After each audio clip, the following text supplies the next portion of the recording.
भिवंडीमध्ये माजी महापौर विलास पाटील यांच्या बंगल्यावर दगडफेक करण्यात आली। भाजप आमदार महेश चौगुले यांच्या समर्थकांनी दगडफेक केल्याचा आरोप विलास पाटील यांनी केला आहे। दगडफेकीनंतर विलास पाटलांनी कुटुंबियांसह छत्रपती शिवाजी चौकात आंदोलन केलं। महापालिका निवडणुकीत दोघांचीही मुलं एकमेकांविरोधात उभी होती।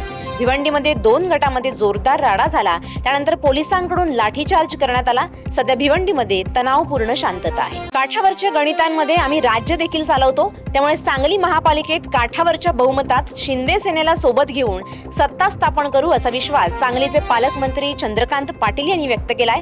राष्ट्रवादी अजित पवारांच्या पक्षाला देखील सत्तेत स्वागतच असेल, त्याबाबतचा निर्णय स्थानिक राष्ट्रवादीने घेऊन तसा प्रस्ताव दिला पाहिजे असं चंद्रकांत पाटील म्हणाले।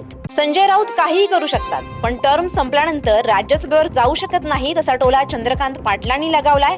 उद्धव ठाकरेंचे देव कोण आहेत हे माहित नाही, पण महाराष्ट्रात फक्त देवाभाऊ आहेत असं विधान चंद्रकांत पाटील यांनी केलंय। बदलापूर नगरपालिकेची सत्ता काबीज केल्यानंतर भाजपने शिंदे सेनेला आणखी एक मोठा धक्का दिलाय। शिंदे सेनेचे उपशहर प्रमुख प्रवीण राऊत यांच्यासह शेकडो शिवसैनिकांनी भाजपमध्ये पक्षप्रवेश केलाय। महत्त्वाचं म्हणजे प्रवीण राऊत यांची पत्नी शीतल राऊत आणि वहिनी विजया राऊत या शिवसेनेच्या नगरसेविका आहेत, तर शिवसेनेच्याच नगरसेविका दीपाली लामतुरे यांचे पती गणेश लामतुरे यांनीही शिवसेना सोडून भाजपचं कमळ हाती घेतलंय, त्यामुळे पालिकेत भाजपची ताकद वाढली आहे। मालेगाव महापालिकेचा निकाल जाहीर झाल्यानंतर आता सर्वांचं लक्ष महापौर पदाच्या आरक्षण सोडतीकडे लागलंय।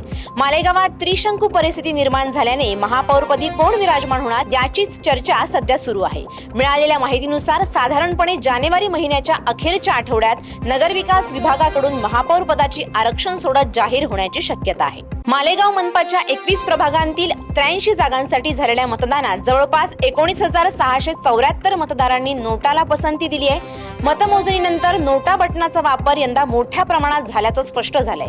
त्यात 21 प्रभागांमधून 19,674 जणांनी नोटाला आपल्या पसंतीचं मतदान केल्याचं उघड झालंय। उल्हासनगर महानगरपालिका निवडणुकीत वंचितकडून निवडून आलेल्या सुरेखा सोनावणे आणि विकास खरात या 2 नगरसेवकांनी उपमुख्यमंत्री एकनाथ शिंदे यांची त्यांच्या मुंबईतील निवासस्थानी भेट घेऊन आपल्या पाठिंब्याचं पत्र सुपूर्द केलं। यावेळी कल्याण डोंबिवलीचे खासदार डॉक्टर श्रीकांत शिंदे देखील उपस्थित होते। प्रभागाच्या सर्वांगीण विकासासाठी शिंदेंना पाठिंबा देत असल्याचं वंचितच्या उमेदवारांनी सांगितलंय। अकोल्याच्या मूर्तिजापूरमध्ये एका तरुणाने लग्नाचं आमिष दाखवत तरुणीसोबत शारीरिक संबंध ठेवले।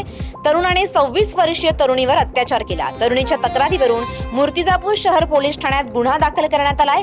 मयूर गोकुळ जाधव असं आरोपी तरुणाचं नाव आहे। भंडारा शहराच्या वाहतुकीचा चेहरामोहरा बदलणारा महत्वाकांक्षी प्रकल्प आता मार्गी लागत आहे। नॅशनल हायवे क्रमांक 6 वरील मुजबी ते जुना कारधा दरम्यान होणाऱ्या चौपदरीकरण कामाची आमदार डॉक्टर परिणय फुके यांनी प्रत्यक्ष स्थळावर जाऊन पाहणी केली। 79 कोटी रुपये खर्चून होणाऱ्या या 9 किलोमीटरच्या प्रकल्पामुळे शहरातील वाहतूक कोंडी कायमची दूर होणार आहे। हिंगोलीत वसमतहून खांडेगावकडे जाणाऱ्या कारचा भीषण अपघात झालाय।